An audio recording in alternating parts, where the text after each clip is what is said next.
Good morning. Magandang umaga po. Tayo po tayong lahat. Thank you, Lord. Thank you, Lord. Thank you, Lord. Lord, maraming salamat po sa bagong umaga. Do maulan, Panginoon, handa po kami uling tumanggap ng iyong pagpapala, ng iyong biyaya ngayong umaga, Panginoon. Lord, kami ay awit, magpapasalamat, Panginoon, at magpupuri sa inyong dakilang pangalan, Panginoon, Lord.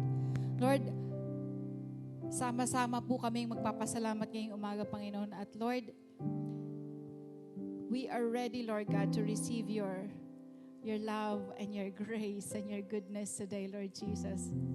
Lord, salamat. Salamat sa bawat araw na binibigay niyo sa amin, Panginoon, Lord God. Salamat sa tulong na binibigay niyo sa amin sa araw-araw, Panginoon. Kayo lamang, Panginoon, ang kinikilala namin, Panginoon, ng aming buhay, Panginoon. Malugod po nawa kayo sa aming pagpupuri ngayong umaga, Panginoon. Tanging sa iyo lamang, Panginoon. Tayong sa iyo lamang, Panginoon, inaalay ang papuri, ang pag-awit, ang pagdakila at pasasalamat ngayong umaga, Panginoon. Tanging sa iyong pangalan lamang, Panginoon. Malugod po nawa kayo ngayong umaga. Ito po ang aming dalangin sa pangalan ni Jesus. Amen and amen. Lahat po na nagagalak, pumalakpak. Woohoo! Sabay-sabay po tayong umawit.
Napakabuti nga. Napakabuti ng ating Diyos, di siya nagbabago. Napakabuti ng ating Diyos, di siya nagkukulang. Itaas ang ngalan niya, lahat ng nilikha. Napakabuti nga. Ang nais ko'y magpasalamat. Ang nais ko'y magpasalamat sa ating Diyos. Ang nais ko ay magpuri, itaas ang ngalan niya. O, sabay-sabay po tayo. Napakabuti. Napakabuti ng ating Diyos, Hallelujah. di siya nagbabago. Napakabuti ng ating Diyos, di siya nagkukulang. Itaas ang ngalan niya, lahat ng nilikha. Napakabuti nga. Sa ulit pagkakataon, napakabuti. Sabay-sabay po tayo. Napakabuti ng ating Diyos, di siya nagbabago. Napakabuti ng ating Diyos, di siya nagkukulang. Itaas ang ngalan niya, lahat ng nilikha. Napakabuti nga. Napakabuti nga. Napakabuti nga ng ating Diyos. Hallelujah. Palakpakan po natin ang ating mabuting Diyos. Thank you, Jesus. Salamat, Panginoon. Thank you, Lord. Jesus, we put our trust in you today, Lord. And we acknowledge, Lord, the God, that you are the God who is in control, Lord. And we have nothing to fear. We have nothing to worry, Lord.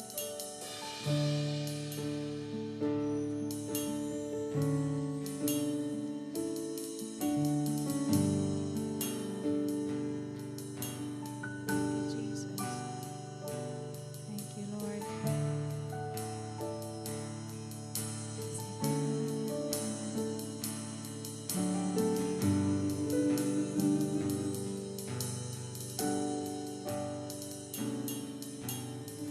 You hear me when I call. You are my morning song. Though darkness fills the night, it cannot hide the light. Whom shall I fear? You crush the enemy underneath my feet. You are my sword and shield, though troubles linger still. And whom shall I fear? I know who goes before me. I know who stands behind. The God of angel armies is always by my side. The one who reigns forever, he is a friend of mine. The God of angel armies is always by my side. Thank you, Lord. Thank you, Jesus. We sing this again. My strength is in your name, for you alone can save. Thank you, Lord. You will deliver me. Yours is the victory. Whom shall I fear? And whom shall I fear? I know who goes before me. I know who stands behind. The God of angel armies is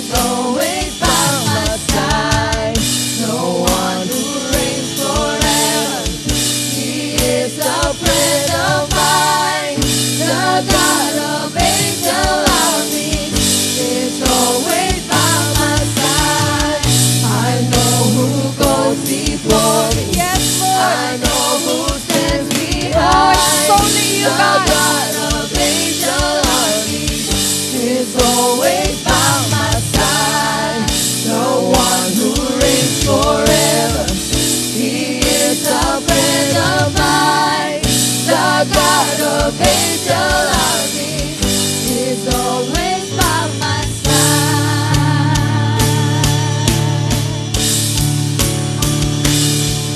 And nothing formed against me shall stand. Oh, we declare this, church.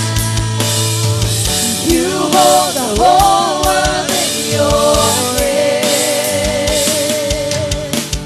I'm holding on to your promises. You are faithful. You are faithful. And nothing formed against me shall stand. Oh, thank you, Lord. You hold the whole world in your hand. I'm holding on to your promises. You are faithful. Yes, you are. You are faithful. You are faithful.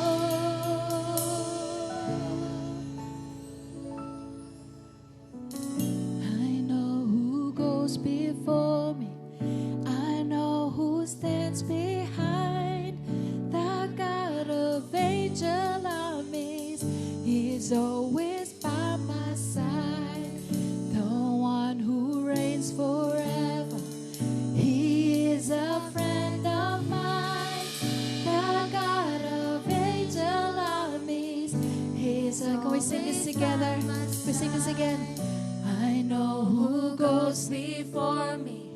I know who stands behind. The God of angel armies is always by my side. I know who reigns forever. He is a friend of mine. The God of angel armies is always by my side.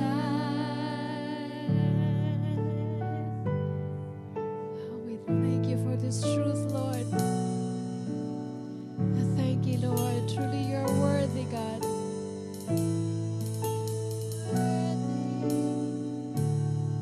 So worthy.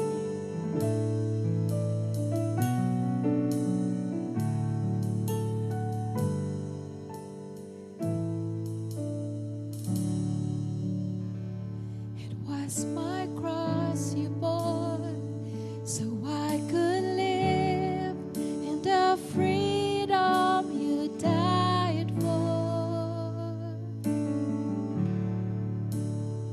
And now my life is yours, and I will sing of your goodness forevermore. Worthy is your name, Jesus. You deserve the praise. Worthy is your name. Worthy is your name, Jesus. You deserve the praise. Worthy is your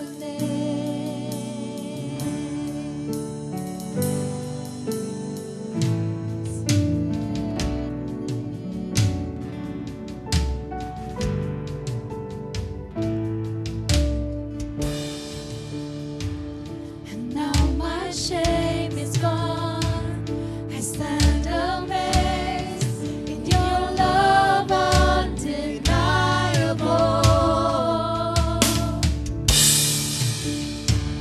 Your grace goes on, and I will sing of your goodness forevermore. Worthy is your name, Jesus. You deserve the praise. Worthy is your name. Worthy is your name, Jesus.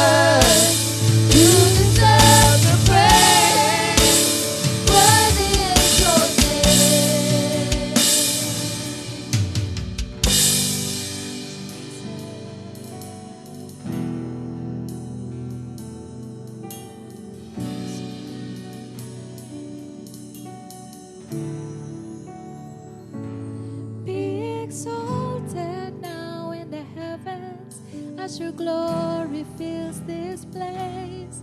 You alone deserve our praise. You're the name above all names. Be exalted now in the heavens as your glory fills this place. You alone deserve our praise. You're the name above all names. Be exalted now in the heavens as your glory fills this place. You alone deserve our praise. You're the name Oh, we lift you up, Lord. Be exalted now in the heavens as your glory fills this place. You alone deserve our You alone, Lord. You're the name Oh, be exalted, Jesus. Be exalted now in the heavens as your glory fills this place. You alone deserve our praise. You're the name above all names.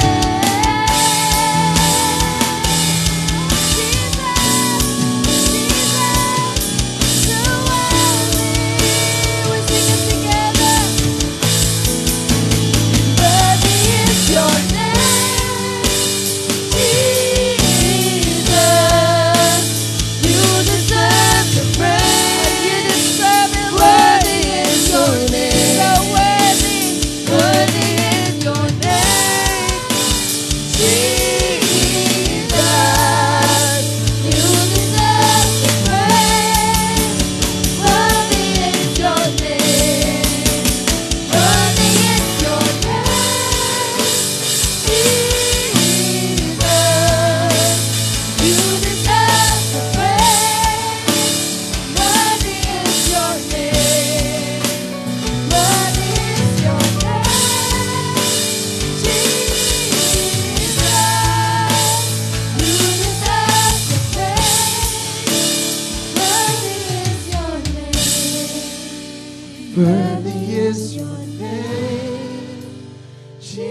Come on. Taas po natin ating mga kamay. You deserve For praise. Worthy is, your name. worthy is your name. Worthy is your name, Jesus. You deserve the praise. Come on, just the Worthy is voices, your let's sing it. name. Worthy is your name. Jesus. You deserve the praise. Worthy is your name. For the last time. Worthy is your name, Jesus. You deserve the praise. Worthy is your name. Ngayong umaga po, I was reminded by this verse from Genesis chapter 28, verse 16 to 17. Ito po yung time na in-encounter ni Yahweh si Jacob. At ito yung naging realization ni Jacob. Sabi niya, then Jacob awoke from his sleep and said, surely the Lord is in this place and I wasn't even aware of it. But he was also afraid and said, what an awesome this place is. It is none other than the house of God, the very gateway to heaven. Tayo po minsan, nagdadalawang isip tayo kung nandito ang Diyos sa ating mga sitwasyon, kung nandito pa rin siya sa ating buhay, sa dami ng nangyayari. Pero tulad ng inawit natin, tulad ng salita ng Panginoon, nandito pa rin talaga siya sa ating mga buhay. Kumikilos, nag-aaruga, at gumagawa ng mirakulo araw-araw. Tayo'y sinusustentuhan ng hindi natin alam. So if I may invite everyone to just give your own thanksgiving to God. Just say, Lord, thank you for being with me today. Thank you, Lord, for just being present with me, Lord. Thank you, Lord, for the grace na laging nandyan kahit hindi ko lagi nararamdaman. Lord, maraming salamat, Panginoon. Thank you for your goodness, Lord, that we experience every morning as we wake up. Thank you, Lord, for the peace that is why we can sleep at night, Lord. Thank you, Lord, for keeping watch over us today, God. Lord, you are in front of us. You are behind us. You are on our side, Lord. You are above us. You are below us, Panginoon. Lord, we just lift you up, God. We just lift you up. And Lord, would you open the eyes of our church, Lord, to see you every time, Lord, to see your presence, Lord, go before us. That there is not one time, Panginoon, na kami nag-isa, Panginoon. Lagi kang nandyan, Panginoon. Lagi kang nandyan, Panginoon. Oh, you are so good. You are so great, Father. And worthy is the one who is always faithful. Worthy is the one who's always been there and will always be there for us. You are so worthy, Lord. You're so worthy. Thank you, Jesus. We worship you. We worship you. If I may ask everyone to just quietly sit down as we take our communion.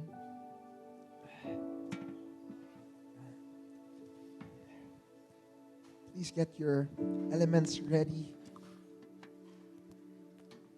And I'll ask everyone online to also prepare just a piece of bread and whatever drink you have, water, juice, that's fine. We are on the first Sunday of October. At isa po sa mga lagi nating inaalala, lagi po nating ikinasasaya, sinaselebrate ay ang communion po. And today I'll be reading from Luke chapter 22 verses 19 to 20. Sinabi dito ni Jesus, dumampot din siya ng tinapay at matapos magpasalamat sa Diyos ay kanyang pinaghati-hati iyon at ibinigay sa kanila. Sabi niya, ito ang aking katawan na inihahandog para sa inyo. Gawin ninyo ito bilang pag-alala sa akin. Gayon din naman, dinampot niya ang kopa pagkatapos maghapunan at sinabi, ang kopang ito ang bagong tipan ng Diyos na ipinagtibay ng aking dugo. Ang aking dugo ay mabubuhos alang-alang sa inyo. Pakisabi nga yun, alang-alang sa inyo. You know, kahapon, I was talking to a group of men sa QC, no? We were ministering to them. And ang pinag-usapan namin ay identity or pagkakakilanlan nila kay Kristo.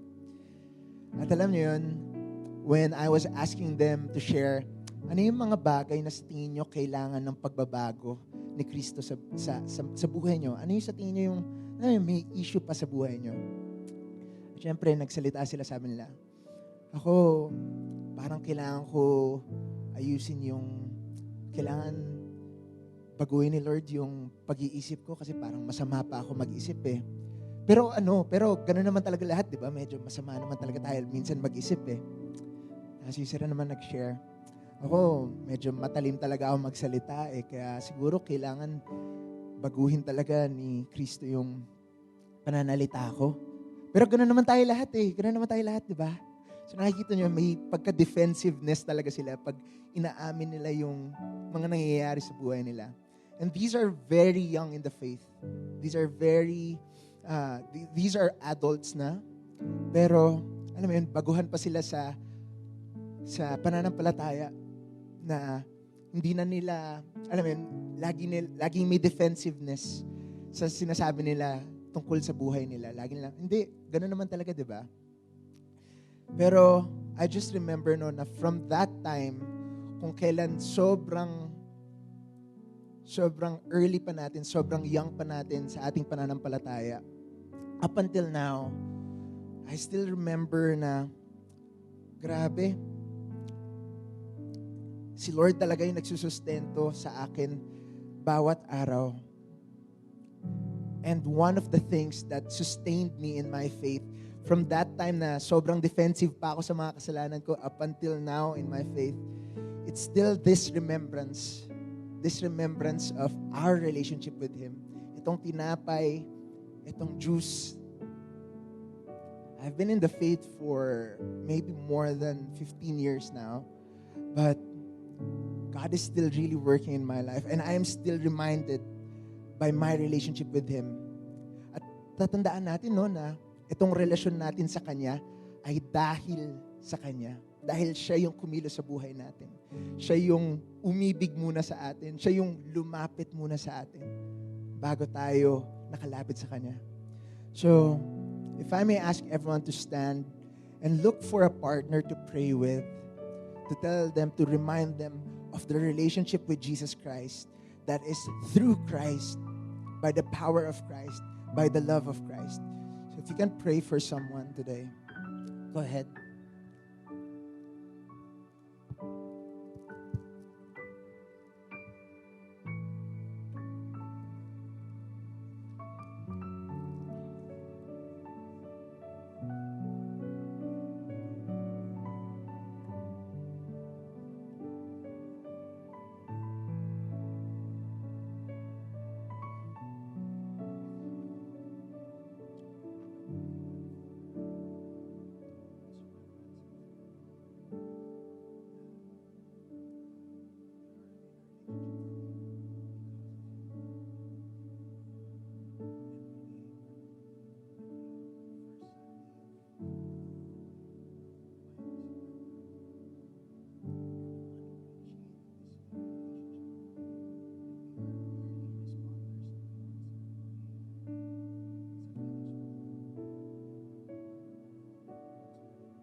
For those who are praying, pwede pa po kayo mag-pray. Please don't rush. For the rest of us, we can close this in prayer. Lord, thank you, Lord, for the reminder of your love, Panginoon, sa aming mga buhay. Thank you, Lord, for this act of love, God, that is willing to love us, Lord, even if there is no assurance that we would love you back, Lord.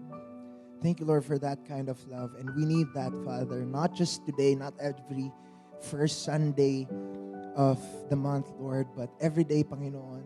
We need your love, Lord, to work in our lives. We need your love, Lord, to open our eyes, to open our ears, our hearts, and our minds, Panginoon, para ibigan ka pabalik, Panginoon. Maraming salamat sa inyo pong kabutihan. Maraming salamat sa inyo pong ginagawa sa aming mga buhay bawat araw. Salamat, Lord, for this remembrance every day, Lord, that our sins are no more, Lord, because of you, because of your body and your blood. And we are made whole because of you. In Jesus' name we pray. Amen and amen. Palakpakan po natin ang Panginoon. Amen. Di pa pala kayo nag-take. Okay, so yes po. Let's take the bread again. Take the bread. Sige po, let's all stand. Let's take this all together. Okay. So let's take the bread as the body and remembrance of Christ for us. Sige po, let's take bread. Thank you, Lord. And then the juice, the blood of Christ. Let's take it.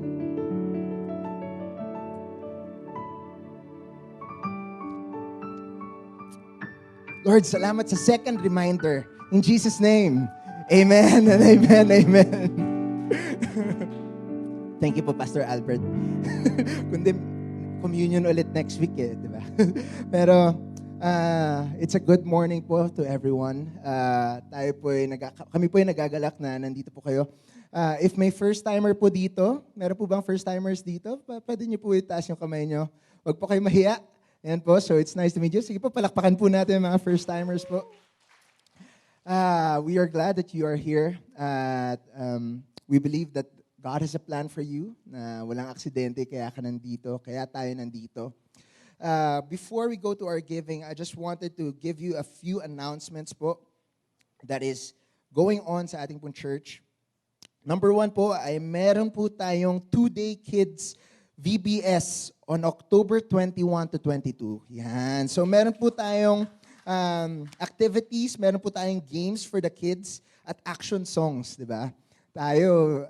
Minsan nung nakita ko yung VBS the past one, I think 2 months ago or 3 months ago, parang nag-enjoy rin yung mga adults sa mga mga action songs.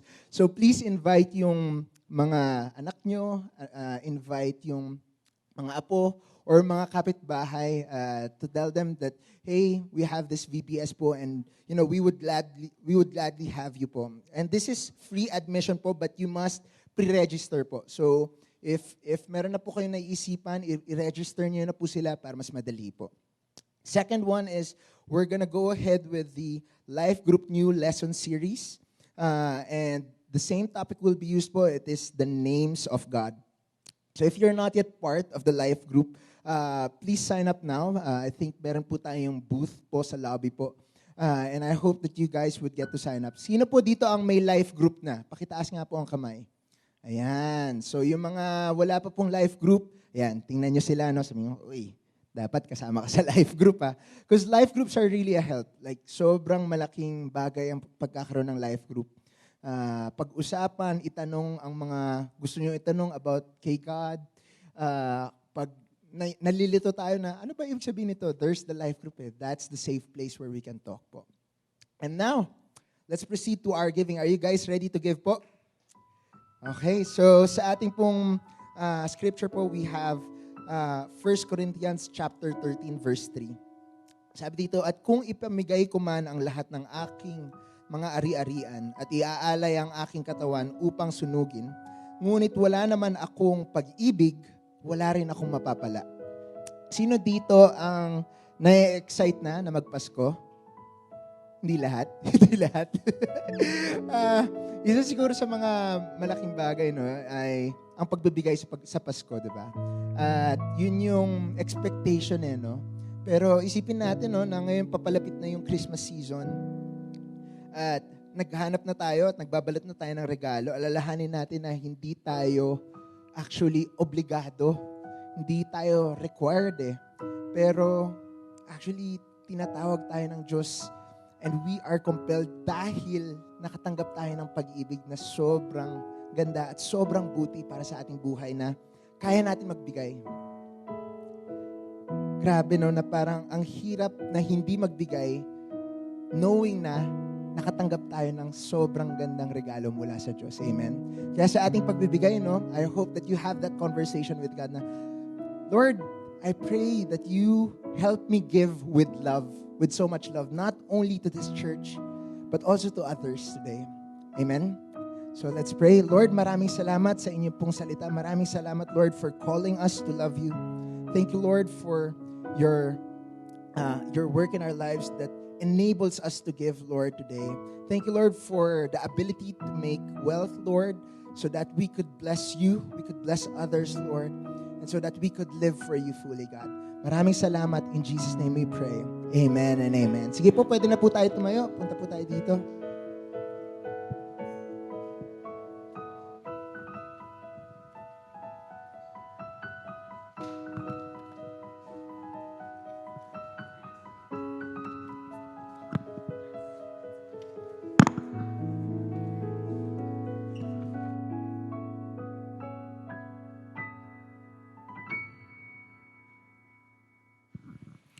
Praise the Lord. Good morning. Sabihan mo yung katabi mo, October na pala. Sino sa inyo nagulat paggising ninyo kaninang umaga?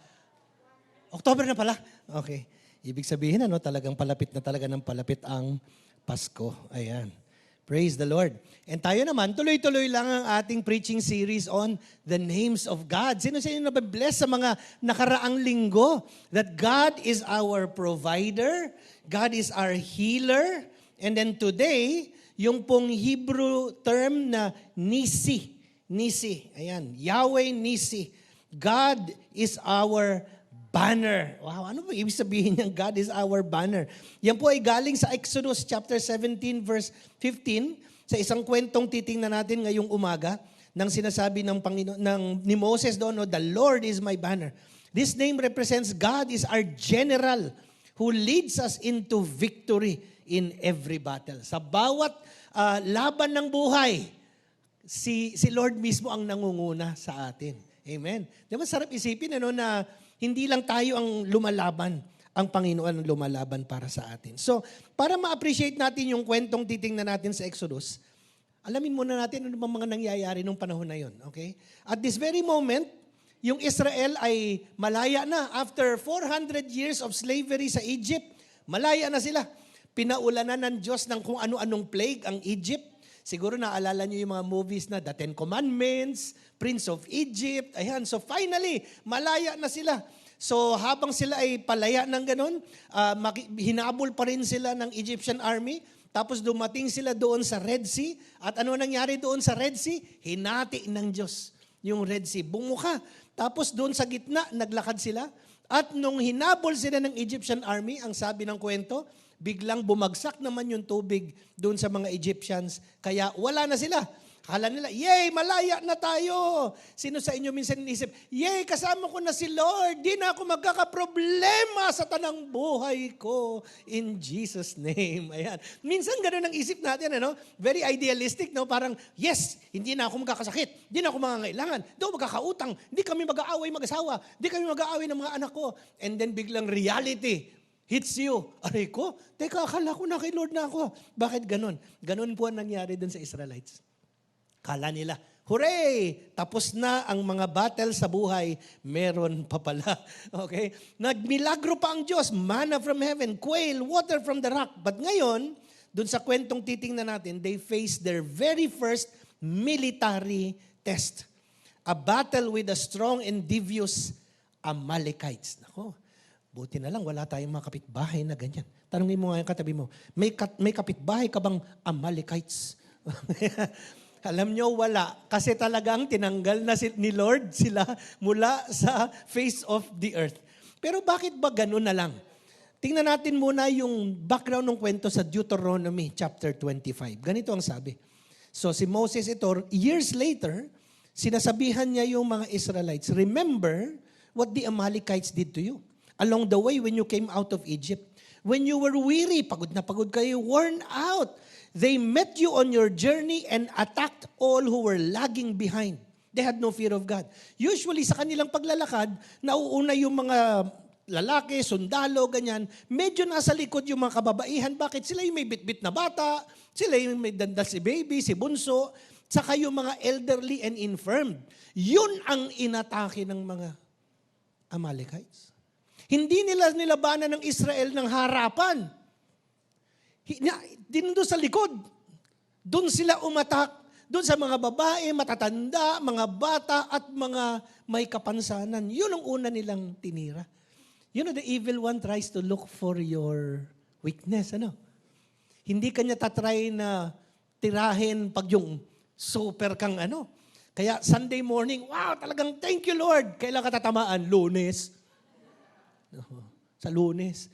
Kasi pag nandito ka, super saya ka, Lahat na lang masaya. Tapos pagdating ito na nga, traffic, baha, yung boss na nakakainis, yan, doon ka tatamaan on Monday morning. So, when the Lord your God, so sabi ni Moses, when the Lord your God gives you rest from all the enemies around you, in the land He is giving you to possess as an inheritance, you shall blot out the name of Amalek from under heaven. Do not forget. Wow!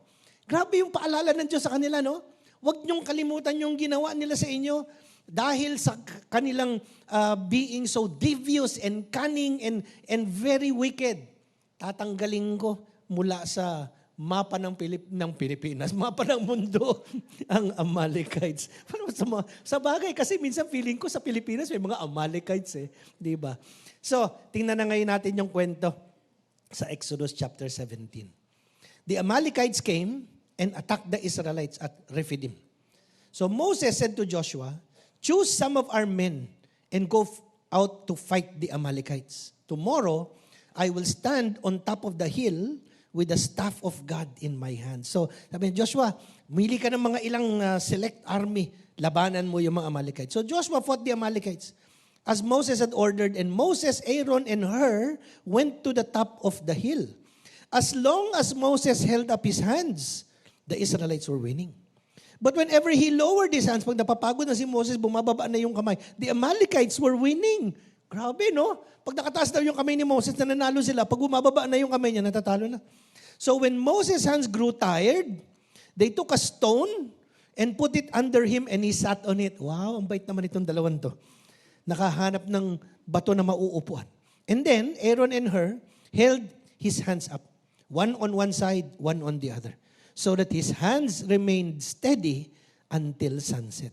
So Joshua overcame the Amalekite army with a sword. Gandang picture, no? Kung mapipicture ninyo, no?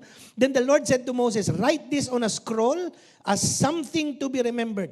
Make sure Joshua hears it, because I will completely blot out the name of Amalek from under heaven. Bihira pong magsalita ang Diyos na ganyan.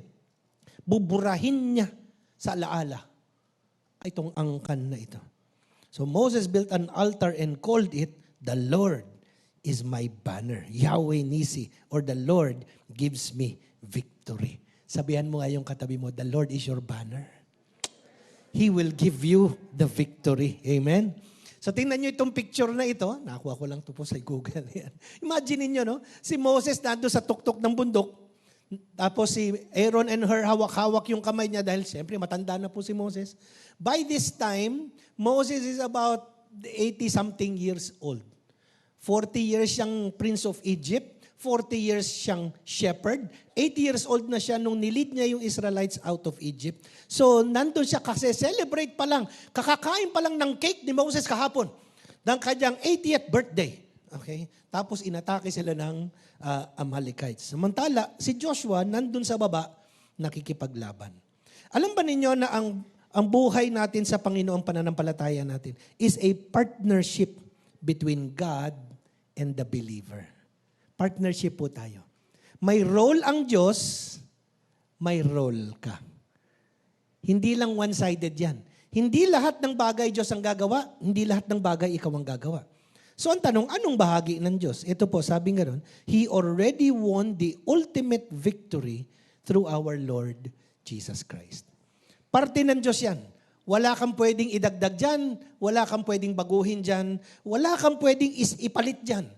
Ang Diyos na mismo ang siyang nagbigay sa atin ng victory sa pamamagitan ng Panginoong Jesucristo. 2 Corinthians 2:14, thanks be to God, the one who always is leading us in triumph in Christ, and through us in every place, making manifest the fragrance of the knowledge of Him. Sino raw ang nangunguna sa atin para tayo manalo?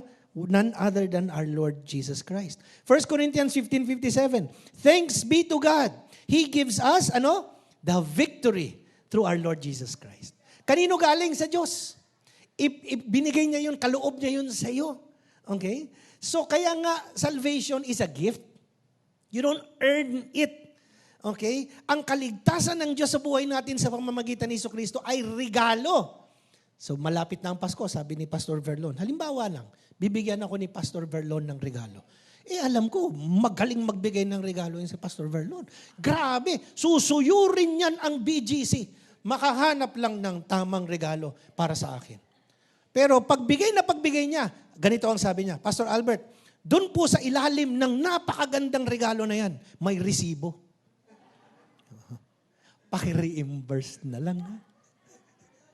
Verlon, grabe ka naman. Ano ba namang klaseng regalo yun? May bayad? Oo. Kung ganun kaya ang Diyos sa atin, halimbawa lang, ililigtas ko kayo, bayad muna. Pero hindi. Ang kaligtasan ng Diyos, biyaya. Gift. Libre. Ang gift na binabayaran, hindi gift. Okay? Kung yun ay pinaghirapan mo, hindi gift yun. Yung sweldo mo ay hindi gift. Pinaghirapan mo yun. So, sumweldo ka. Pag meron kang ginawang bagay o ibinentang bagay sa isang tao, tas binayaran ka, hindi po gift yun, bayad yun dun sa services rendered or dun sa bagay na binili sa'yo. Ang kaligtasan ng Diyos, libre. Amen? Pero meron tayo pong part. Anong part natin? We still have to fight the day-to-day battles of life. Araw-araw, may panibagong battle na nangyayari. 1 Timothy chapter 6 verse 12. Fight the good fight of faith. Kailangan nating lumaban. So hindi tayo pwedeng, yes, ligtas na ako. Thank you Lord, upo na lang ako dito hanggang dumating si Lord. Okay. So habang yung iba are serving the Lord, are doing everything, pero dito lang ako, sarap ng buhay ko eh. Hindi pwede. Kailangan we should be actively involved. We are not spectators. Amen? Christianity is not a spectator sport na nanonood ka lang. You participate in the battle.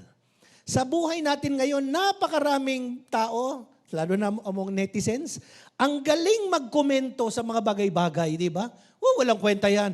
Yung ginawa niya ganun. Kala mo napakagaling. Ang pinakabagay na ko yung pagsasabing, ang pangit naman ng tao na yun, sa isip-isip ko, ba't ang ganda mo ba? Kung makakomento ka, ha? Kung i-post mo nga yung picture mo para dating ma-judge din.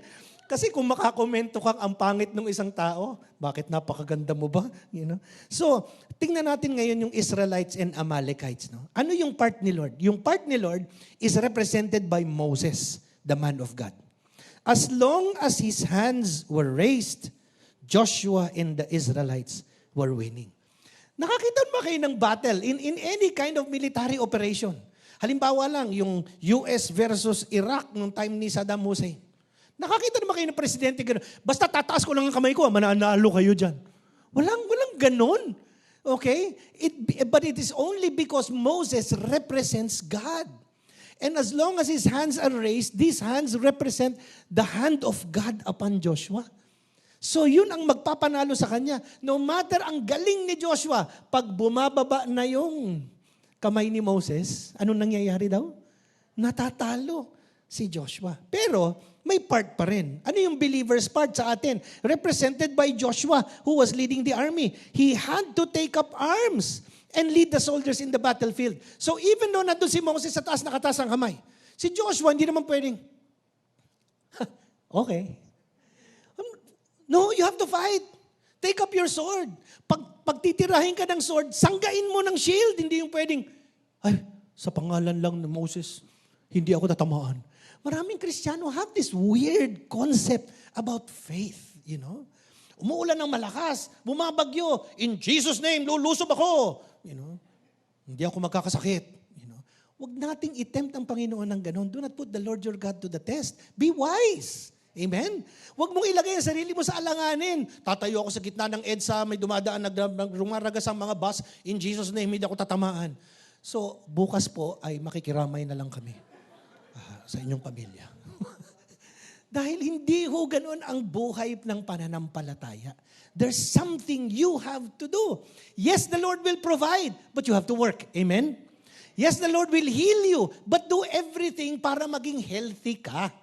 Kung gagawin mo yung mga bagay na magiging unhealthy ka, yes, pagagalingin ka ni Lord. But at some point, God will say, sige, hayaan lang kita dyan para makaranas ka ng consequences ng iyong actions. Yes, God will bless your marriage, but be faithful to each other. Be kind to each other. Love one another, and God will bless your marriage. Yes, papasa ka sa exam mo. Mag-aral ko. Hindi mo. Pupunta ko bukas sa exam. Hindi ako mag-aaral. Ipagdadasal ko na lang. Okay? So, hindi po ganun. Ito po yung lapis. Lord, basan mo yung lapis ko. Na bawat bilugang kong sagot ay tama. Hindi ganun. Mag-aral ka. Okay? So, ano yung practical application sa atin po? God's part. God is always faithful. Amen? He will provide, He will save, He will heal, He will deliver, He will protect. Garantisado na yun kasi nasa salita ng Diyos yun eh. That's why we sing those songs to remind us about the faithfulness, the goodness of God, the love of God. He will provide, heal, lahat yun gagawin ni Lord. Anong part mo? You must believe, you must pray, you must worship, you must work, you must serve. Gawin mo yun, kapatid, para ma-activate mo ang kapangyarihan ng Diyos sa buhay mo. Si Pastor Rick Warren, ang ganda niyang kanyang sinabi, we cannot do what only God can do. But God won't do what we're supposed to do. Amen? Yung bagay na sa Diyos, and I always tell this to people, wag mong problemahin ang problema ng Diyos. Problema niya yun. Kasi sinabi na niya sa salita niya, so siya ang gagawa. Hindi ko na poproblemahin yun. Ang poproblemahin ko yung akin. My own attitudes, my own faith, my own actions. So if something does not happen, I cannot blame God. Because God already promised, gagawin niya. Ang palaging kakulangan kanino? Sa atin. Amen? Sasabihin mo yung katabi mo, tayo nagkukulang, hindi si Lord? Lord, ba't hindi? Sasabihin ng Lord, ginawa ko naman eh. Pero di ba sabi ko sa iyo, dapat ganitong gawin mo, hindi mo ginawa. Yan ang nangyari. Kailangan manampalataya tayo sa mga pangako ng Diyos. Amen? We must believe. So when God says something, yes Lord, I believe. At yung believe mo, dapat katulad ng sabi ni James, he who believes must not doubt. Lord, thank you, you are my provider. Pero, hindi ako sigurado. Lord, I know you will heal me. Ewan ko lang kung mangyayari. Hindi pwede. Because a double-minded person is unstable, sabi ng Bible. And you should not expect you will receive. Kasi nga, hele-hele ka. Hindi mo malaman kung saan ka lulugar. So you must believe. You must pray. God responds to our prayers. Amen? So kung di ka magpe-pray, anong sasagutin ni Lord? Hindi ka naman nag-pray. Bakit yung si Pastor, ano palagi sinasagot ni Lord? Nagpe-pray. Nag-pray ka ba? Minsan. O yun naman pala eh. Di minsan, sasagutin ka rin. Ngayon, kung gusto mong palagi kang sagutin, ano dapat mong gawin? Palagi kang mag-pray. So, ganun lang yun. So, we must activate our faith. Worship, that's why we come here. You know, ang hirap ng buhay, ganito, nakaka-depress, nakakainis, nakakalungkot, totoo.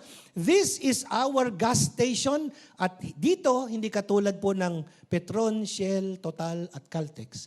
Libre magpagas dito. Amen. Libre. Walang inflation sa bahay ng Diyos. When you come here, magpapagas tayo sa Panginoon. Amen? He will fill us up so that paglabas natin, full tank tayo rito. Now, hindi ibig sabihin hindi ka tatamaan ng kung ano, pero kung full tank ka, pag nabawasan yon, nando ka pa rin sa bandang taas. Tama? Ngayon, subukan mo lang na 1 taon. Huwag kang magpagas sa bahay ng Diyos. Pababa na ng pababa ang iyong level. Konting tulak lang ng dyablo, bagsak ka na, kapatid. Hindi ka kailangang magpadala ng mga tangke ang dyablo sa iyo. Gugulatin ka lang. Ganon ka na agad. Bakit? Wala kang panlaban eh. Kasi low bat ka na eh. The reason we come to church, it's not that God needs us here. I mean, God is God. Whether you show up or not, it does not affect God. He is God. Tayo ang talo pag wala tayo dito. Amen?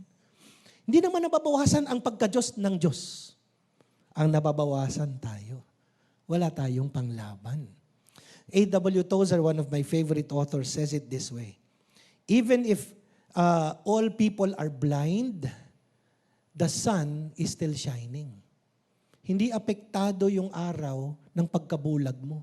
Sumisikat pa rin yung araw. Di mo nga lang nakikita kasi bulag ka. Tapos sabi niya, even if all people are atheist, God remains God. Hindi siya affected. Tayo affected. Amen? So sabihin mo yung katabi mo, magpagas tayo palagi. Amen? Sa Beginnings Church. Libre. Walang inflation sa Beginnings Church. Amen. Thank you, Lord. So, balikan natin yung Exodus 17 verse 15. Sabihan mo yung katabi mo, first half pa lang pala yun. First half pa lang pala. Ito na yung second half. Marating na tayo sa exciting part. Sabing ganun. Exodus 7:15. So Moses built an altar and called it, "The Lord is my banner. Yahweh Nisi, the Lord gives me victory." So sa akin pong pag-aaral nitong passage na to, mas na-catch ng attention sa akin yung kasunod na verse. Yung verse 16. There are different ways this is translated sa English. Yung isang translation ganito. Because hands were lifted up unto the throne of the Lord. So, unto. Yung isang translation, because hands were lifted up against the throne of the Lord. Uy, magkaiba yun. Magkaiba yung lifted up hands unto. Kaiba yung lifted hands against. Tama? Yung isa parang paganon, yung isa parang paganyan eh. Dahil daw doon, the Lord will be at war with the Amalekites from generation to generation. So, examinin natin yung first option. Because hands were lifted up unto the throne of the Lord. This could refer to Moses' hands lifted up in faith, prayer, and worship. So itaas nga natin ang ating mga kamay sa Panginoon. Sige, yan. When you lift up your hands, it's a symbol of your faith, your worship, your prayer, your thanksgiving. Ayan, so baba niyo na. Every time we lift up our hands in faith, prayer, and worship, God responds and fights for us. Hallelujah. That's why we gather here. We lift up our hands. Pero sana hindi lang pag Sunday, no? Even in your house, do this. Even in your car or sa jeep, do this. Huwag ka lang pipikit habang nagdadrive, okay? Huwag mo lang gagawin yun, ha? Okay? Pero, huwag niyong ilimit na 1 oras at kalahating oras, pag next Sunday na ulit. Paano yun kung once a week lang yun? Di ba, attend ako ng Thursday, very good. Saturday, okay. Pero yung mga in-betweens, kailangan pa rin natin ng Lord. So, kailangan patuloy nating tinataas ang kamay natin sa Panginoon sa pagsamba, panalangin, pananampalataya, para si Lord mismo ang lalaban para sa atin.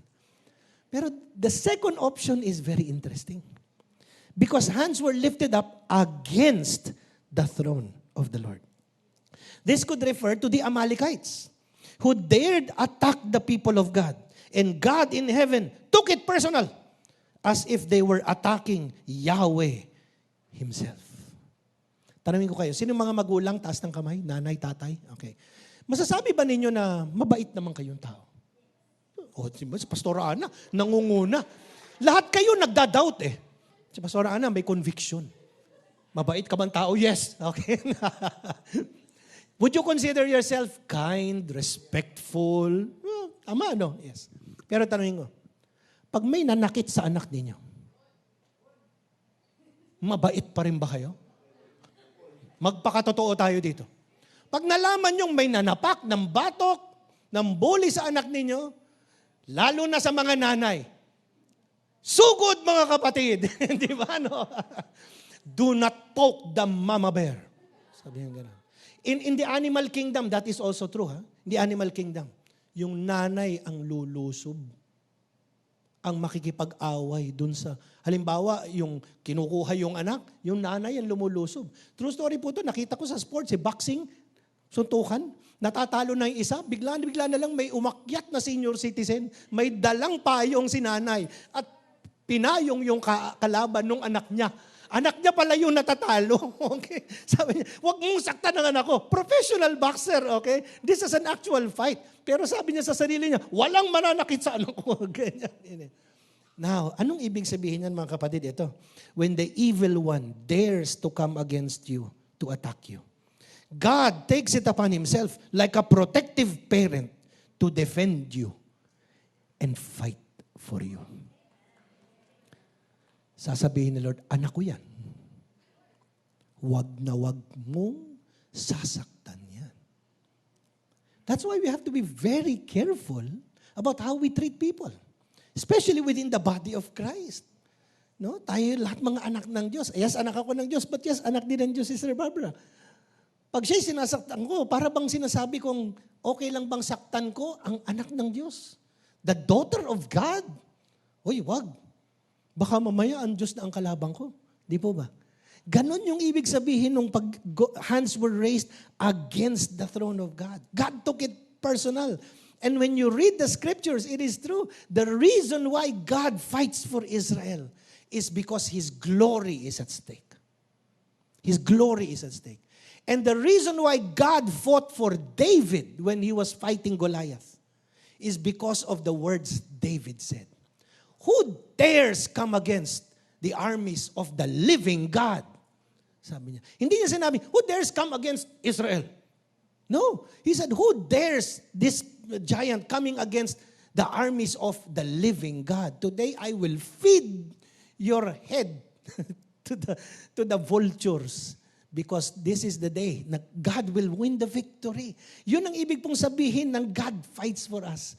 Because God is saying in heaven, anak ko yan, I got you covered. Amen? Poproteksyonan tayo ng Panginoon. In front, on the side, behind us, God is watching over us. Amen?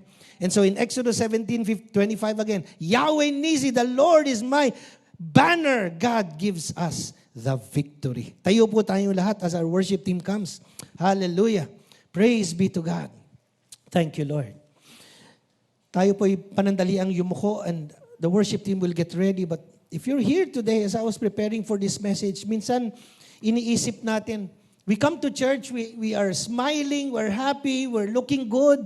Pero sa totoo lang, we are fighting battles. Sometimes nobody knows about it. Nahihiya tayong sabihin sa iba pati sa ating mga kapatiran in the church. So pag nakita tayo, kumusta ka na? Okay naman. Never been better. God is good. Everything is wonderful. Pero pag uwi mo, kapatid, sa totoo lang, doon ka luluhod, doon ka manglulupasay, doon ka iiyak. There's this famous song many years ago. It's an American artist pero ni-remake po ni Gary V. Yung The Warrior is a Child. Sabi nung awit, they don't know that I come running home whenever I go down. They don't know. Hindi alam ng iba. Tingin nila sa akin, I'm a warrior. Hindi nila alam. Bata lang ako I'm a child. And I need God to carry me through. Mga kapatid, God is here. God is here. He is fighting your battles on your behalf. But not only that, in this church, ay meron din po tayo mga Aaron and Hur. Ano yun? Sila yung mag-a-uphold ng mga kamay natin pag tayo ay nanghihina na. So sa umagang ito, habang po tayo aawit ng isang awit, maybe you are fighting some battles na parang feeling ninyo natatalo na kayo. Hindi ninyo alam kung paano. It could be a physical battle of health. It could be an emotional battle in your marriage or your family. It could be a financial battle. Sa mga pangailangan, talagang hindi magtugma, palaging kulang. My friends, we are here in the presence of God today. Huwag po tayong mahiya. Lumapit po tayo, humingi tayo ng grasya ng Diyos, biyaya ng Diyos, kalakasan ng Diyos. At humingi tayo sa kapatiran natin na maging Aaron and Hur sila sa atin. Hahawakan nilang ating mga kamay para hindi tayo tuluyang bumagsak at maglupasay. Sa halip, we are being held up not only by the grace of God, but by the help of brothers and sisters in Christ. Amen? Let's worship the Lord. Go ahead, worship team. Dito po kami sa harap, mga pastors po ninyo, we're here. We will pray for you. Huwag po kayong mahiya. Just come and we will pray. Hallelujah. Yes, Lord. Thank you, Jesus. God is here. He hears us. Kung tayo may pangailangan, kabigatan, huwag po tayong mahiya. Ilapit natin sa Panginoon. Sabi natin, Lord, napakabigat ito. Hindi ko kayang bihuhatin ng sarili ko. I need your help. I need your help. Thank you, Lord. God is here. God is here. Sige po, kayo mahiya. And we'll ask some of our leaders, other leaders that are here. Lapit po tayo rito. Pag-pray natin itong mga nandito. Thank you, Lord Jesus. The rest of us, just worship the Lord. Just worship the Lord. Whom shall I? Thank you, Lord Jesus. Yes, God. I know who goes before, I know who stands behind. The God of angel armies is always by my side. The one who reigns forever, He is a friend of mine. The God of angel armies is always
Can we just lift up our hands in worship?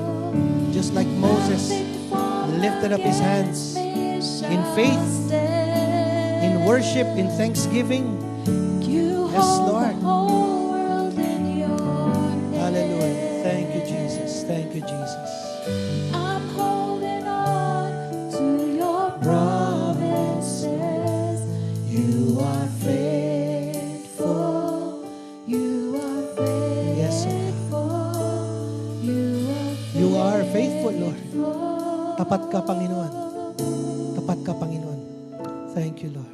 Thank you, Lord. I know who Yes, goes God. before. You are always going before I us. know who stands You're always standing behind us to protect The us. God of God of angel armies.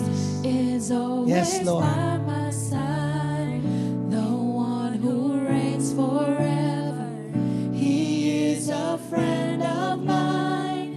The God of angel armies is always by my side. There's one more thing I want us to do, no? Habang may pinagpe-pray pa tayo sa harap. Can you lift both hands to the Lord? Parehong kamay. Pero make sure you're standing beside someone. Tumabi kayo para hindi kayo mag-isa. Sige, hanap kayo ng may makakatabi. Because ito po yung gusto kong gawin ninyo. Yung isa ninyong kamay ay i-lift up ninyo yung elbow, yung siko nung katabi ninyo. Ayan.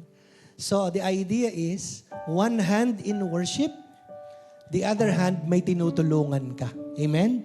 Meron kang ina-uphold. Kasi, ganon ang body of Christ. Amen? Nagtutulungan tayo. Hindi tayo yung sobrang-sobra na tayong worship at thanksgiving, tapos bumabagsak na yung katabi natin. Hindi, aalalayan natin sila.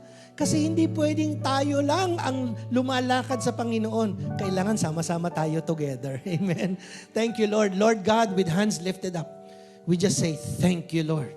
We worship and adore you for all that you have done in our lives, all the battles, Lord, na tinulungan kami in the past. Lahat, Panginoon, ng mga victories na aming napanalunan.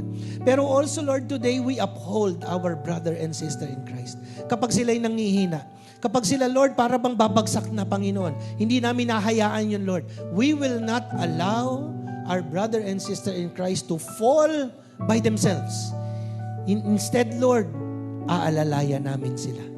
Aalalayan namin sila para hindi sila bumagsak. At kung bumagsak sila, aakayin namin sila makatayo ulit.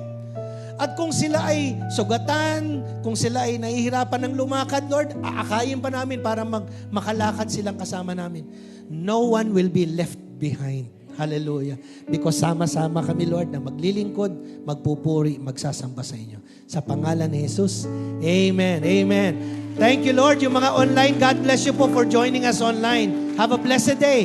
Blessed day. Next week, pagpapatuloy po natin itong mensaheng mga names of God. God bless you all.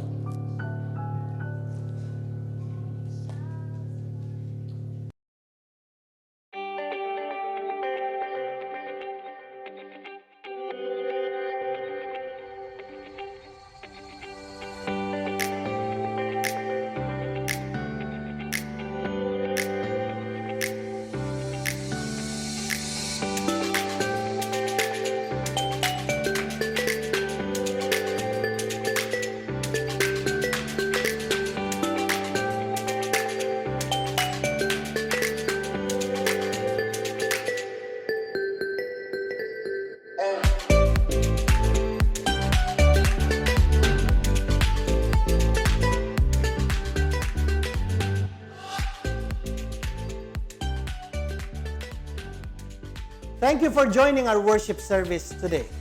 We hope that the praise and worship of God inspired you. We hope that the prayers uplifted you. And we hope that the preaching of God's Word encouraged you and challenged you to live a life according to God's purpose for all of us.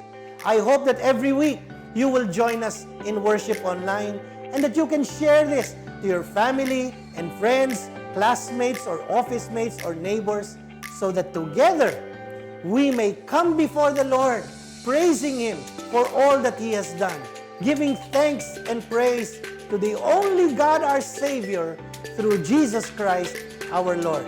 God bless you. See you again next Sunday.